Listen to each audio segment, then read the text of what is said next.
নিত্যপণ্যের বাজারে যখন আগুন তখন কিছুটা স্বস্তি জনতার বাজারে। মোহাম্মদপুর এবং কামরাঙ্গীর চরের বিশেষ বাজারে কম দামে মিলছে নিত্যপণ্য। ঢাকার জেলা প্রশাসন জানায় শিগগিরই অনলাইনে ছাড়াই সরাসরি পণ্য কিনতে পারবেন ভোক্তারা। RICL TMX, যুগের পর যুগ স্থাপনা থাকে মজবুত।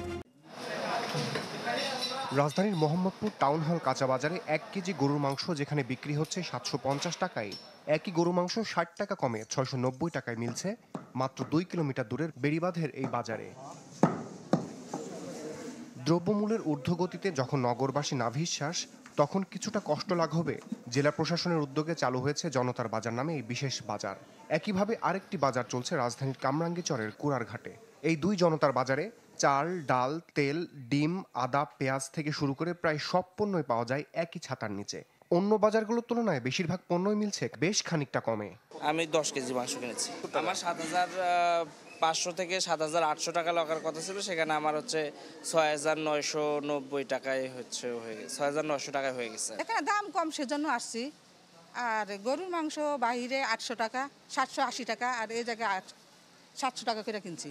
দ্রব্যমূল্য দাম কম, আর আমরা যখন উদ্বোধন করছি তখন থেকে আমরা এখানে বাজার করে খাই। আমরা এখন আর বাইরের বাজারটা একদম কম করি।